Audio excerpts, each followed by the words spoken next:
Welcome to the Postgraduate Virtual Open Day. My name is Dr. John Lombard. I'm a lecturer in the School of Law. If you haven't met me before, if you weren't an undergrad in the University of Limerick, I lecture in the areas of medical law and intellectual property law. So I teach in those areas both at undergraduate level and also at a postgraduate level. So I teach medical law one semester and intellectual property law in the next. So in today's virtual open day, what we're going to be discussing is the following. So we'll start with an introduction to the School of Law. So I'll explain kind of about some of the features of the School of Law, some of the resources that we have, awards that we've won, and some of the unique features of the School of Law, and really emphasising what our strengths are as a faculty, both in terms of the research that we conduct and also in terms of the standard of teaching that we deliver. In addition to that then, and what you're probably as interested in, is I'll be speaking about the postgraduate programs that we offer in the School of Law. These are the LLM International Commercial Law, the LLM or MA in Human Rights and Criminal Justice. So if you're coming from a law background, your undergraduate degree was in law, then it would be the LLM rather than the MA in Human Rights and Criminal Justice. And the third degree program then being the LLM General. So the LLM General including modules from both commercial, the Human Rights and Criminal Justice, and some additional modules that are not offered on either of those programs. Another element in this morning's talk is that there'll be a small taster lecture, and this is going to be on the topic of caricature, parody and pastiche in copyright law. So I think even if you're studying one of the master's programs at 10 o'clock in the morning, a discussion of caricature, parody and pastiche can be a little bit challenging. So what we're going to do as part of this discussion or this taster session is really just kind of illustrate the types of discussions that we have in a master's class. It'll show you the step up from an undergraduate level, and it will also kind of flag like those types of discussions, the questions that we deal with, and we'll show you kind of what would actually take place in a master's module, and hopefully that will give you a sense of kind of what we're going to be or what you would be discussing and looking at in the University of Limerick. There'll be contact details provided throughout. There'll also be a contact details screen provided at the end, and there will also be an opportunity for questions and answers at the end. I know that I have colleagues assisting me this morning, so if you're writing into the Q&A box, they might be responding to the various questions. If there's anything not answered at the very end, then I'll take a little bit of time and can discuss those questions at that point. Okay, thanks very much. So starting off, introduction to the School of Law. So why exactly would you study in the University of Limerick? Well, if you're studying in the University of Limerick, you have a chance to study in an innovative, enriching and student-centered learning environment. So when you're studying here, you'll see we're innovative in terms of the research that's being undertaken, but also the teaching methods that are undertaken by staff. A lot of staff in the School of Law have completed graduate diplomas in teaching, learning and scholarship. So we are regularly engaged in developments in pedagogy. We are focused on how to deliver the content in the best way possible and really thinking about how best to engage with the student, both in terms of our classroom discussion, but also in terms of the assessments that are set for the student. So we're not just limited to those kind of contact hours, but we are trying to really consider and examine how we deliver these programs in a more holistic basis. We also have fantastic resources. So among the resources we have being a moot courtroom, and we also have a state-of-the-art appeals court. So the appeals court is located in the New Law Library. There are later slides which will show images of the New Law Library. The moot courtroom is located in one of the main buildings on campus, and we often use this for labs or for small group teaching. As well as that, then we have the state-of-the-art appeals court. The state-of-the-art appeals court is used for obviously certain clinical legal education, but as well as that, we also use it as a venue for various guest lecturers, for guest seminars, for guest lectures that take place. So what you'll often find is if you're working in the library late of an evening, there'll often be a guest lecture, there'll be something going on in that appeals court. And when you're a postgraduate student, you're especially welcome to attend and to participate in those kind of events that we regularly run. This links in with our next point, so that you have an opportunity to learn from internationally recognised law experts and guest lecturers. So about 2 years ago, we had Dean Strang, who featured as an attorney on the Netflix documentary series Making a Murderer, as a resident kind of lecturer in the University of Limerick. So he was a guest lecturer for a semester, and he delivered a number of lectures in the areas of jurisprudence. In addition to that, then, we also have law experts and law lecturers from other countries that would visit and would regularly give seminars at a postgraduate level. So as part of this, in the last semester alone, we would have had lecturers from Brazil, we would have had lecturers from France and from Portugal, and all of those lecturers would have delivered classes at a postgraduate level, would have engaged with our students and given them a degree of insight into what the law was like in another jurisdiction. We also have exceptionally high employment rates from our programs. From an undergraduate level, we obviously had law and accounting, which is a very, very high employment rate across a 5-year period, but this also follows through to our master's programs. And you'll see later on that the LLM in International Commercial Law has a very, very high, close to 90% employment rate among its graduates in the first year after graduation. And as mentioned, we obviously have those strong international law links. We're also an award-winning law school. So we won Law School of the Year in 2017. We won the Grada Ireland Postgraduate Course of the Year for Law in 2018. We had 2 courses shortlisted this year, and we also won the Disciplinary Excellence in Learning, Teaching and Assessment Award in 2018, so the Delta Award. So for a student, all of these awards can seem a little bit abstract. It might seem a little bit separate from your day-to-day activities. However, the reality is that these awards are a recognition of the program content, the stakeholder engagement, the research being conducted by lecturers on these programs, and also a recognition of the standard of teaching. And this is a really important element, and it's something which I touched on already. It's one thing to have really good and high quality research being conducted in a faculty or in the School of Law, but this must also be married with appropriate teaching and pedagogical methods. So what you'll see with the lecturers in the School of Law is that we are all very keen to take that research that we're conducting and to bring it into the classroom, to bring it into the seminars, and that we can discuss what research we're engaging in and have it kind of thrown open to discussion among the students. So that's a really important element, that we marry the research with the teaching, and you'll experience that at the LLM level. We've images on the current slide of the UL Law Library. So this is a state-of-the-art law library. It opened in September of 2018. It's part of the Glucksman Library. You can see the scale of it set out on the current slide. We now have 2 purpose-built moot courts to develop students' lawyering skills. Overall, we have 340,000 books in the library, and we have well over 250,000 electronic journals. In recent months, we obviously had to have a shift to more online resources.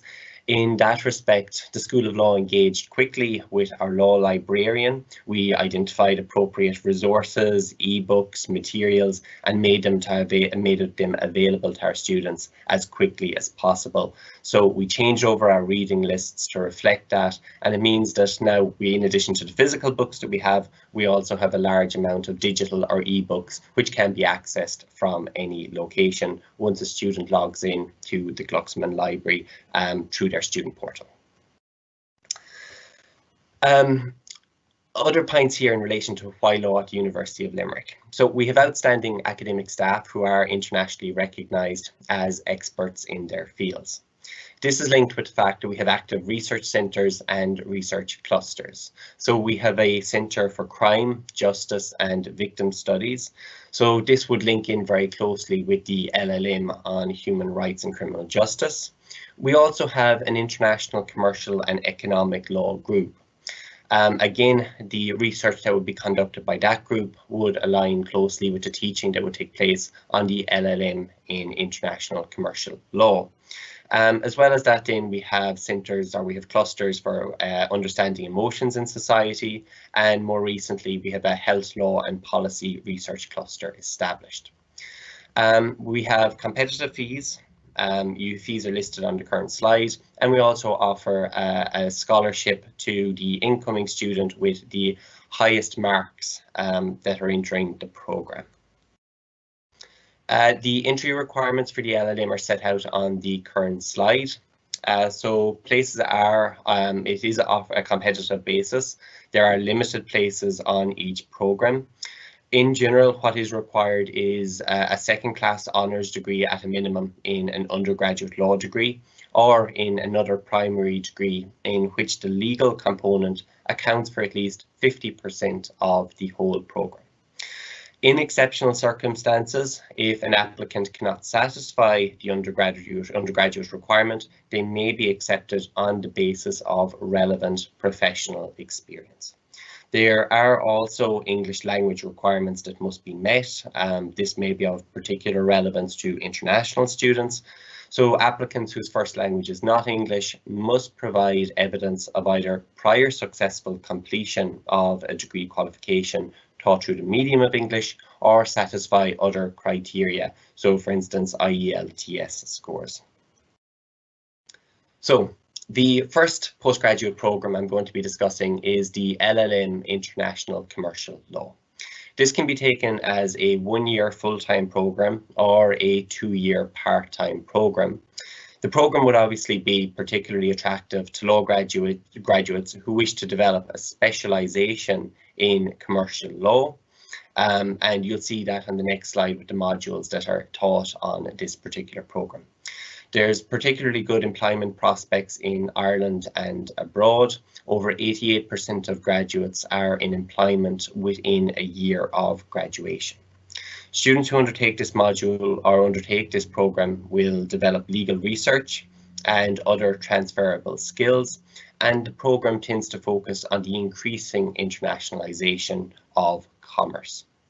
So if you decide to study the LLM International Commercial Law, some of the modules that you might go on to study include the following.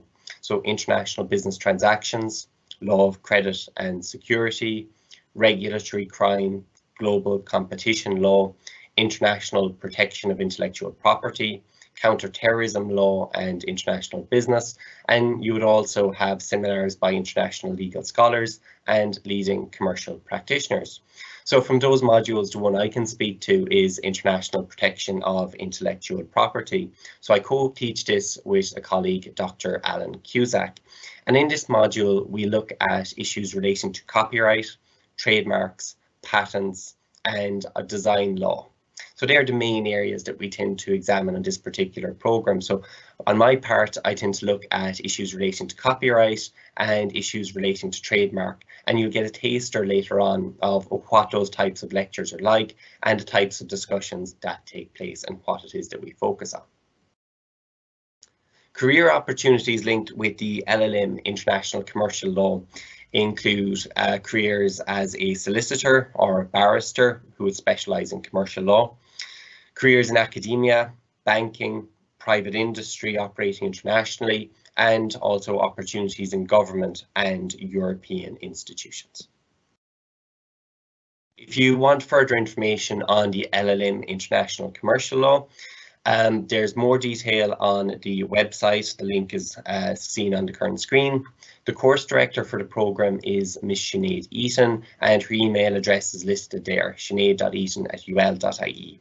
If you'd like to see a student profile and what a student experience is like on this particular programme, then you can see there's details provided on the AHSS blog where Aisling Croke outlined her experience of the LLM International Commercial Law programme. So we're moving on to the second programme that we offer, the LLM or MA in Human Rights in Criminal Justice. So again, this can be taken as a 1-year full-time programme or a 2-year part-time programme. It's obviously open to people who would have completed an undergraduate degree in a related field. So the program tends to emphasize the interrelationship between the disciplines of human rights and criminal justice. It's aimed at talented graduates in law or a related discipline who would be for people who have an interest in working in the field of international human rights and criminal justice or policing. The programme aims to foster general and specific skills relevant to the modern criminal justice system, both in Ireland and internationally, and this is one of our shortlisted courses this year. Some of the modules that you'd study on this programme include the following. So criminal justice processes and sentencing, international criminal law, policing and human rights, criminology, penology and victimology. Again, you'd have a range of guest lectures and seminars by legal scholars and leading practitioners in human rights and criminal justice. And each year, students undertake a student visit to both the prison and the Garda station in Limerick. So this is an element of the programme which is overseen, or closely overseen, by the course director, Dr. Ger Coffey. And the idea behind this is that it gives the students a degree of practical insight into the material that's being covered in other modules.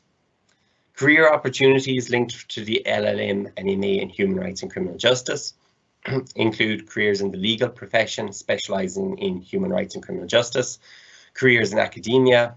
Students often go on to work in NGOs, both nationally and internationally, careers in policing, and also careers in advocacy, which would incorporate human rights and criminal justice theory into practice.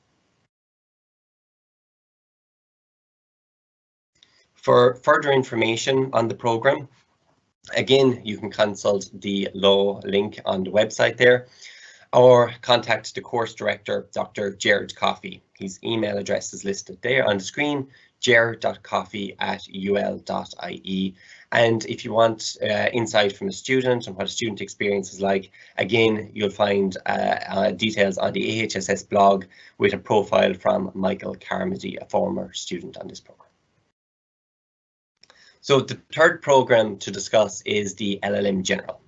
So the LLM General tends to have modules from the LLM International Commercial and from the LLM Human Rights in Criminal Justice. So if you're not sure what route you want to pursue, then the LLM General is a very good option. Once again, this can be taken as a 1-year full-time programme or a 2-year part-time programme. It's designed to enhance students' legal skills and to enrich their knowledge of a variety of legal subjects across a broad spectrum, ranging from criminal law to competition law, property and human rights law. So it's suited to those looking for an advanced legal education, but who do not wish to focus on a single branch of law. And this was the postgraduate course of the year in law in 2018. So some of the benefits of the LLM General include flexibility. So this is a major advantage of this programme. You're not tied to a commercial route or to a criminal justice route. Instead, you get to select modules from a range of different programmes. So you can choose from your criminal justice, your human rights and commercial law modules.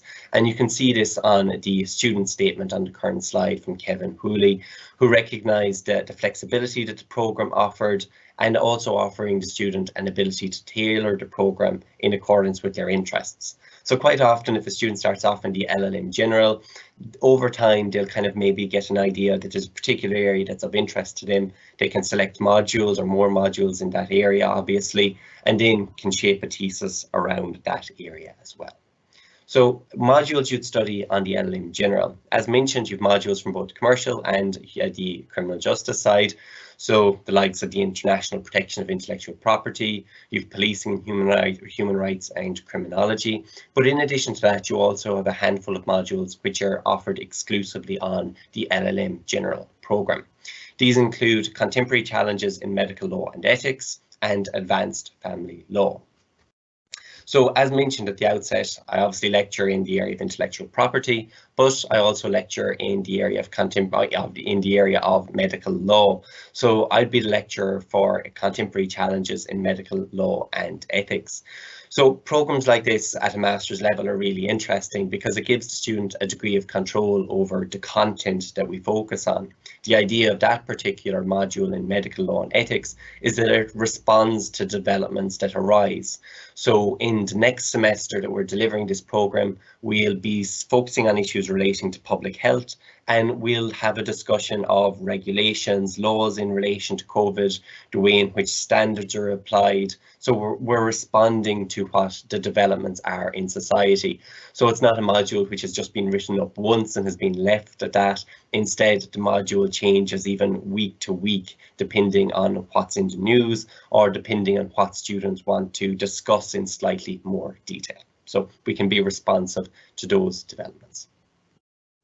For further information, again, the website link is on the screen. The course director for the program is Eddie Keane, and he can be contacted at eddie.keane@ul.ie.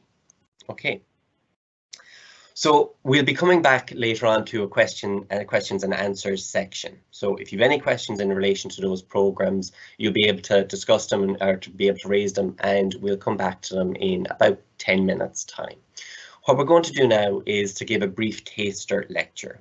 So if you decide to do the LLM International Commercial, you might be in my intellectual property class at some point, and we'll be having a discussion along the lines of what these few slides set out.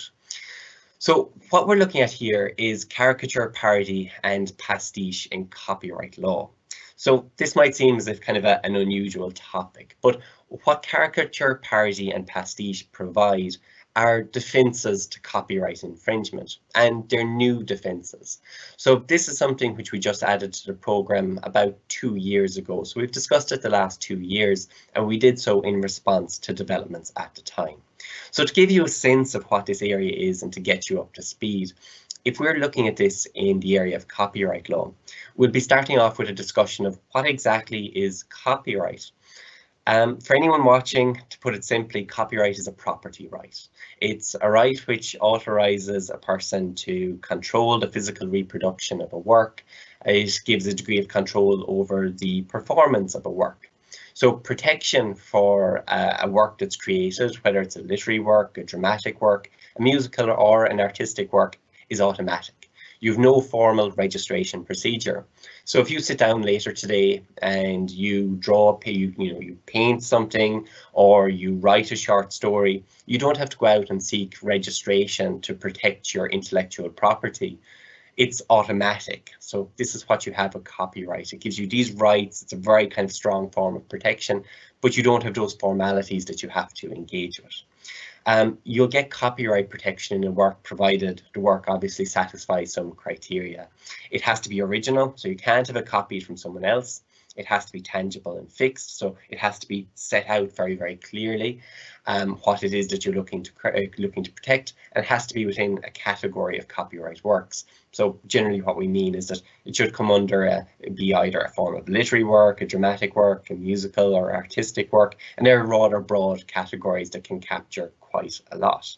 Okay, so this is a sense of what copyright is, and we'd spend a good chunk of the introductory class discussing the nature of copyright, discussing the appropriateness of having automatic protection, and discussing issues in relation to originality, standards of originality, and those are things we tease out in a slightly longer period of time. We'd also discuss in the early classes the development of copyright law. So we don't just start with this is the law as it exists at the moment. Instead, what we want to do is to give you a sense of why exactly is the law the way it is at the moment? What came before it? How has it developed over time? And in particular, what are the arguments that shaped the development of law over a long period? So if you do copyright law, we'll be starting back with St. Columkill back in the 6th century. So St. Columkill was involved in a rather famous dispute at the time. He copied a number of gospels that he didn't have permission to copy, and this led to one of the first copyright disputes that arose. So a challenge between St. Columkill and another Irish saint. We do come forward in time then, and we can look at things that are clearly set out in paper, looking at the Engraving Act of 1734, the Copyright Act of 1814, looking at the development over time. And what we tend to draw out in these discussions is the relationship between societal interests, the interests of the individual, how these are balanced and how these change over time. So we discussed that, and it will bring us right up to the year 2000. And in the year 2000, we had the Copyright and Related Rights Act, and this is kind of our principal legislation in this area. It's been amended on a number of occasions, and we looked mainly at the 2007 amendments, and then more recently, we had the Copyright and Other Intellectual Property Law Provisions Act of 2019, so a rather long title. With that 2019 Act, it brought about a number of changes. One of these is that it provided a defence to copyright infringement where the work was being used for the purposes of caricature, parody, or pastiche. Okay, so when that 2019 Act was introduced, we changed around the class in relation to defences, and we had a class that focused specifically on ideas of caricature, parody, and pastiche. So what we wanted to do is consider, how is this defence likely to be interpreted? What do we need to look at? What sources do we need to look at? What resources do we need to engage? So once you've completed a program like the LLM International Commercial, you know that the law will change in the future. It's not something which is, just kind of set and won't change at any point in the future. So what you want to be able to do is to respond to those developments. And classes like this are really important in giving you the skills and equipping you with the ability really to respond to those developments. So you'll have an idea of what the arguments behind it are, where to look, what debates to look at in a particular area, and what questions you should ask or consider for when the law does change. So in addition to looking at all those domestic or sources from England as well, we'd also consider a range of international influences. So we discussed the likes of the Berne Convention, Rome Convention, WIPO treaties, TRIPS agreement, and we discussed the relationship between these and how these shape the legal framework in Ireland. So as I mentioned, if you use a copyright without work, it's essentially infringing copyright. This occurs where a person has no license to exploit the work. It occurs where someone would copy, make available, or adapt a work without permission. But defences to copyright have developed and are recognised in legislation. And this is controversial due to competing rights. So it ties in with what we discussed earlier in the module, or we would discuss earlier in the module. So we'd recognise that, well, what you have here is an individual who owns the copyright in a work. They have the rights, they have an interest in controlling it, but yet there are other or broader interests and societal interests which demand that that copyright work be opened up a little bit for greater exploitation. So there's a number of defences in using a copyright work. So you might argue that you had permission, or at least you thought you had been given permission. So you have express or implied authorization. You have ideas of fair dealing. You have a public interest defence. You have arguments for incidental inclusion. So for instance, you create an image, you take a picture, and someone's copyright work is in the background. It mightn't be your main focus, so you can argue, well, I included it, but I didn't mean to. And you also have parody. So parody is introduced by the 2019 Act. Originally, it was in the Information Society Directive. We decided not to introduce it for a number of years and waited until that 2019 Act. And parody is really challenging. This is why it was interesting to discuss. Parody has to mirror the original. It implies the original work as a constituent part of its own structure. So unlike other areas or other defences, what you are saying here is, yes, there is a link. And in order for it to be successful, people have to be aware of that link. So how do we define the framework in such a way that it can allow for these types of defences? The other element here, obviously, is that it has to be a comic imitation of an original work of art. So you have a really difficult balancing exercise to undertake in these types of cases. So you can see examples of parody on the current screen. So Sesame Street is particularly useful for these examples, where you have the likes of Furry Potter and sharing things instead of Stranger Things, and rather good examples of forms of parody to look at in practice. We also discuss issues relating to caricature and pastiche. So we've definitions of caricature there, we've definitions of pastiche set out, but The main issue we dealt with in the class is that we don't have a statutory definition for these concepts. So how would you define and apply these concepts in practice? You're presented with a new piece of legislation.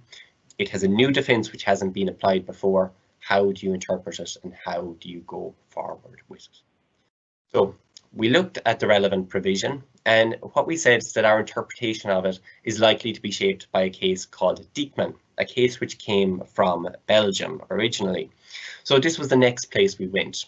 The students were given a reading, assigned reading, they went away and they read up about this particular case.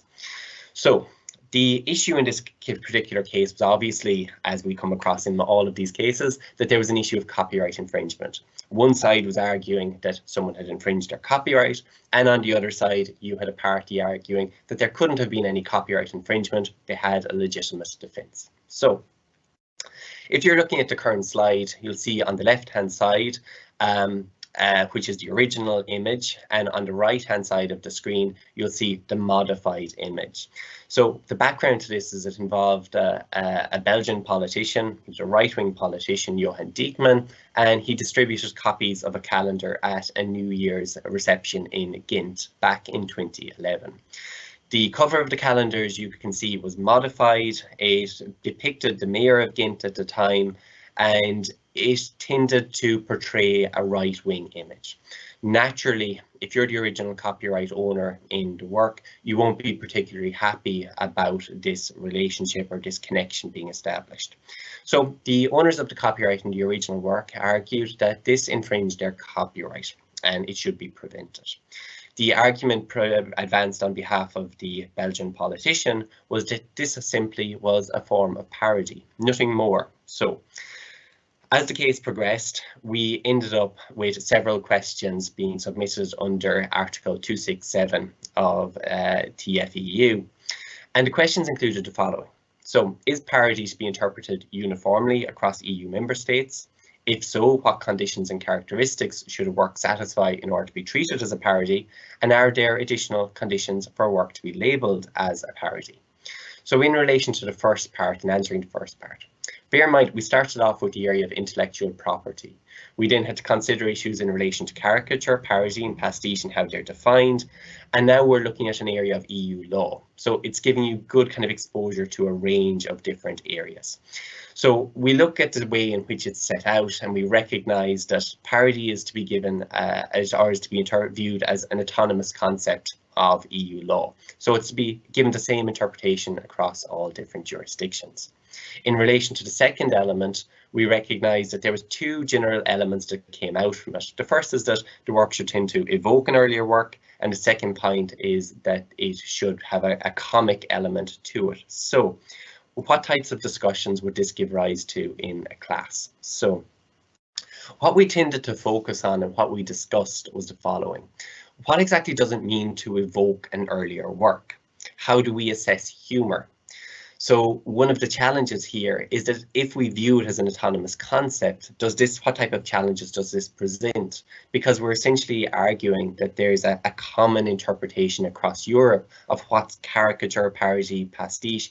So what exactly is comic? And in the class we've discussed the issues and the challenges that can arise in these issues.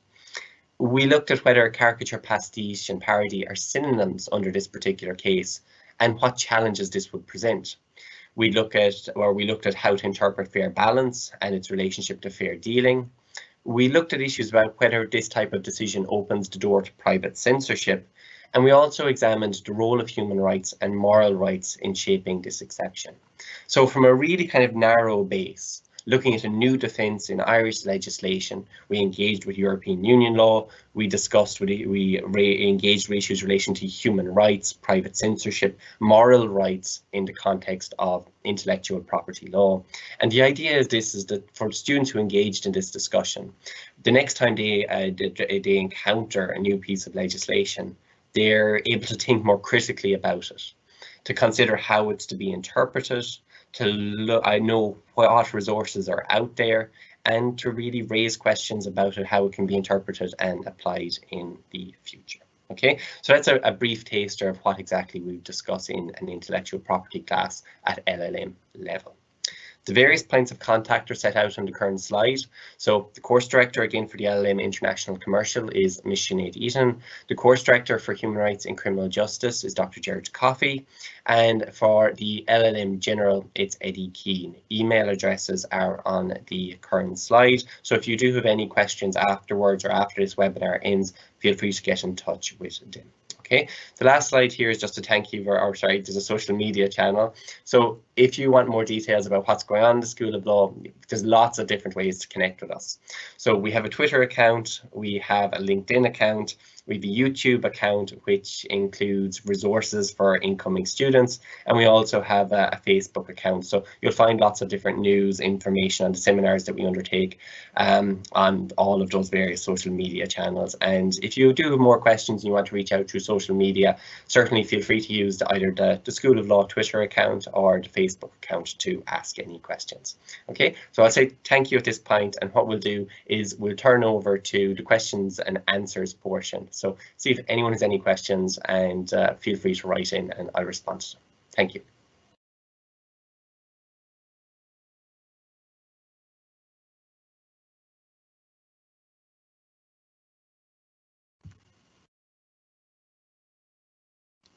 Okay, so having a look at some of the questions, there's a question about what stakeholders does the School of Law engage with and how do these contribute to the LLM? Okay, so this is going to depend on the program, and it often comes down to a module level. So we have a broad range of stakeholders that we tend to engage with. In the LLM Human Rights and Criminal Justice, what you'll see is that the school has very close links with the policing authority, with the Garda Síochána, and with other kind of, I suppose, NGOs that work in this area. Quite often what will happen is that the course director will reach out to either a member of Garda Síochána, or it might be reaching out to a person that's part of an NGO, for instance, and they will be able to come in, deliver a seminar and give kind of a practical insight into their work.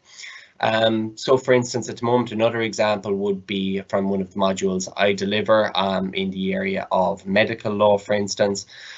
We've stakeholder engagement at the moment, or ongoing stakeholder engagement with the likes of Age Action, the All Ireland Institute of Hospice and Palliative Care, HSE, the Department of Health, the Health Information and Quality Authority, and those are all types of resources that we draw on, both in terms of guest lectures, guest seminars, but as well as that, then our engagement with those stakeholders ultimately informs our research, and that leads back to kind of a research-led teaching approach.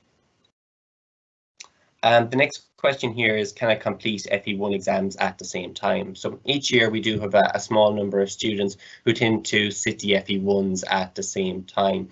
This can be challenging, obviously, to manage the two, but what we would generally say is that if there is a conflict, or if there is an issue, speak with your lecturer, and I suppose we're aware of these types of conflicts that can arise, and these scheduling conflicts that can arise. So students have in the past completed FE1s while also completing the LLM.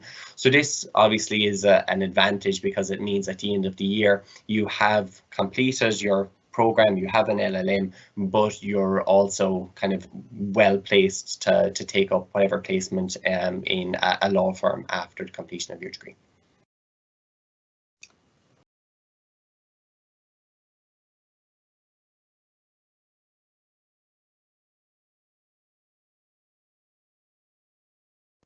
Okay, just one more question here.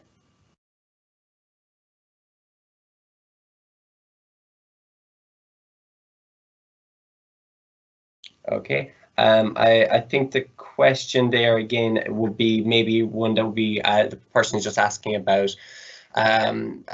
options if they don't have a third level degree. That obviously is more challenging, and I think the best option is probably to reach out to the relevant course director there to discuss issues in relation to past relevant experience and to see what options might be available within the university.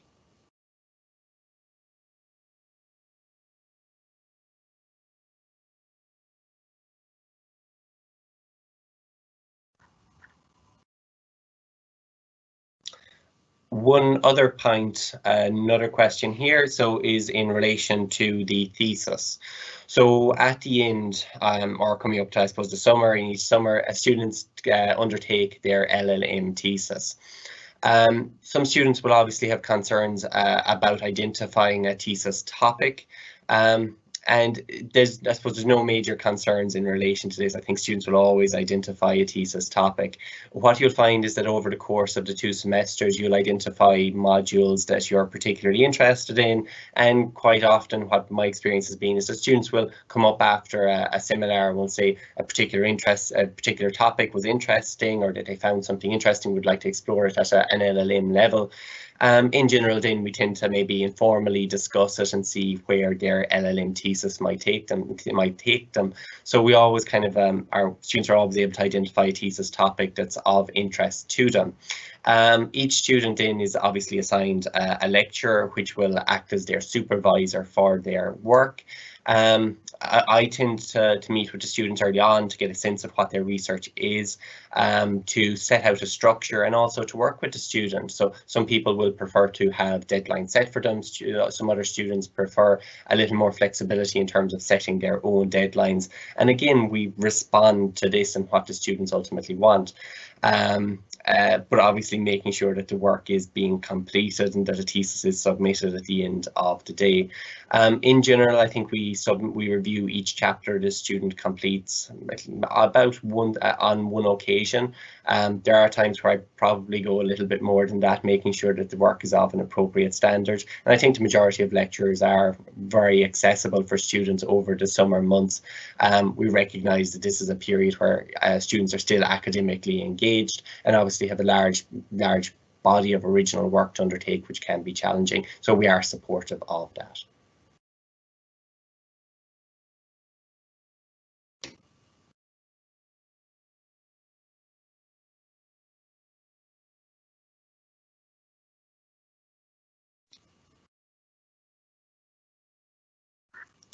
Okay, so someone is asking about the graduate law program.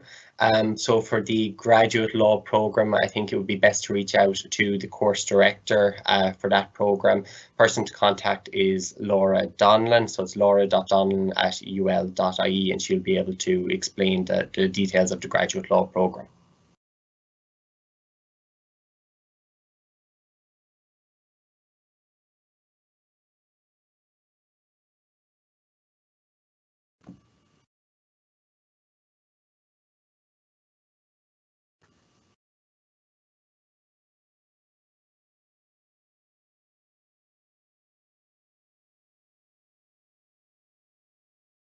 Okay, I can speak a little bit more to the structure of the semester as well. So to give you a sense of kind of when work is set out and the way in which the program, the way in which the modules are delivered.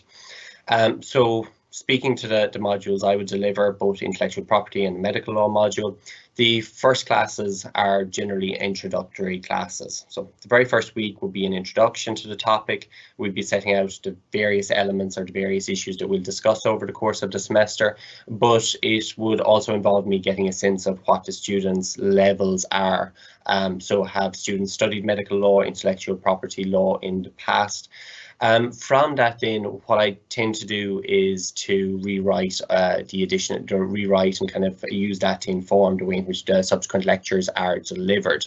So we'll recognise that some people might have experience coming into a certain module, some people will not have that experience, but the way in which the modules are delivered, so if you haven't done intellectual property before, the way in which the module is delivered, it will guide you through. So you will be given reading which will deal with some of the more basic material in relation to the topic, and then if you have studied it before, you will also have reading assigned that will kind of engage in more critical analysis and critical discussion on the particular topic. So the way in which we deliver it, it means that we can bring all students through, that they can be discussion throughout the class on these various topics, and that it's not aimed at one particular level or one particular experience alone. The same is true obviously then for medical law, and what I tend to do as well is that there's occasionally breaks built into the program where we'll have a week where we can put it to students and say, look, what is it that you'd like to focus on this week, for instance. So we've had it in the past in medical law, where students have had a particular interest in research ethics, or have had a particular interest in issues relating to negligence. And in those instances, what we tend to do is devote a particular seminar to it. And we'll obviously have discussion in that particular class, but again, it reflects what the interests of the student are. Each semester is about 12 weeks of teaching. There's normally a reading week after that, and then there's a period for assessments. At a master's level, what you'll find is that the majority of classes are assessed by way of written assignments. So normally an assignment will be submitted around week 6, 7, 8 of the semester will be a first assignment will be due, and for other modules there'll be a second assignment due then later on in the semester, which would normally be around week 12, week 13. So at a master's level, we tend to use end of semester exams slightly less. The reason for that then obviously is just the essay assignments allow for more critical analysis, more critical engagement, and allow the student to do much more research. It also gives the student a way of controlling or kind of structuring their own learning experience.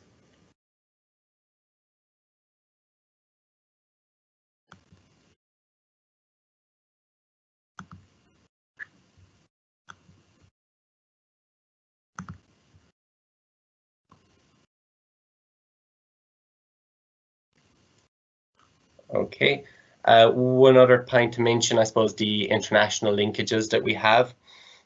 So in the School of Law, we tend to have both, obviously Erasmus Plus links with universities, and we also have study abroad agreements.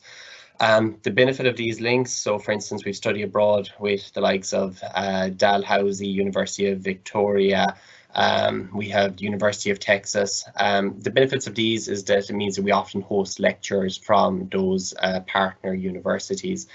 So those lecturers will visit UL for, it might be a period of two weeks to up to several months, and during that time they'll be delivering seminars associated with their areas of research expertise. So one of the last visitors we had would have been from the University of Nantes, Renaud Golson, who would be an expert in relation to issues around criminal law. In particular, would have an expertise in relation to misuse of drugs legislation, and he delivered lectures both at a master's level, but also spoke to undergraduate students at one point. Okay, so just give it one more minute, and if there's any other questions that come in that we can help you with.